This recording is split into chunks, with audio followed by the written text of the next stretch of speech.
s'il y a des gens qui ne font pas tellement parler d'eux, ce sont bien les moteurs électriques. C'est rare que cela tombe en panne, cela ne fait pas de fumée, et eux, ils démarrent sans se faire prier. Enfin, ça marche tellement bien qu'on se demande même plus comment ça marche, mais ce n'est pas une raison.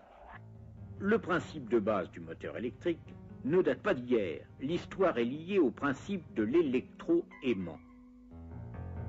Quand on fait passer un courant dans une bobine enroulée autour d'un noyau de fer, elle se comporte comme un aimant, avec un pôle nord et un pôle sud. Mais quand les pôles changent, les pôles de l'électroaimant s'inversent aussi, bien sûr, de sorte qu'un électroaimant peut attirer un vrai aimant ou même des bouts de ferraille. Mais c'est pas cela qui fait un moteur. Certes, on pourrait imaginer des dispositifs comme celui-ci, mais cela serait pas très pratique pour faire tourner des ventilateurs ou des aspirateurs. Alors mettons plutôt un aimant tournant devant la bobine.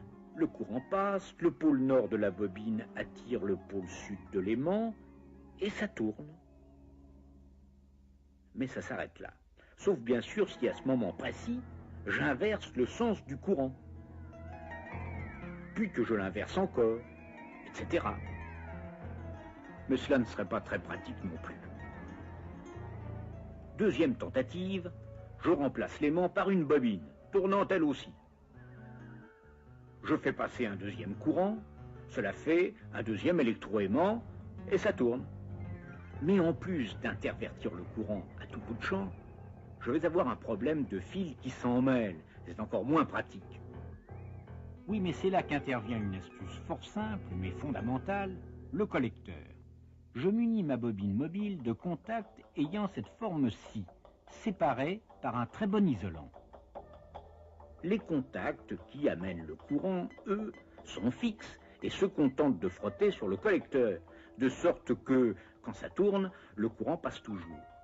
Ces contacts fixes, on les appelle des balais, parce qu'à l'origine, les gens se servaient de fins fils qui ressemblaient à des balais. Mais on fait mieux depuis, avec du graphite, ce sont les charbons.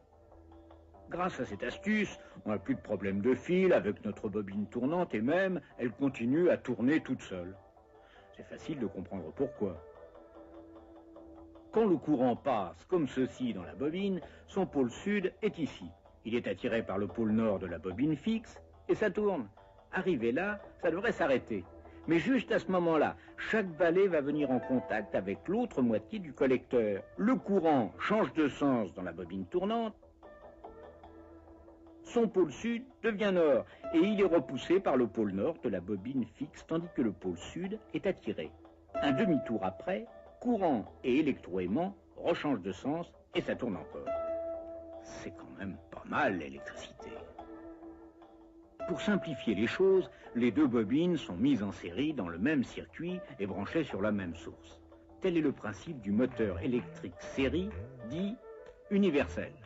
Universel ne veut pas dire que vous pourriez le faire marcher à la sauce tomate ou n'importe quoi, on n'en est pas encore là.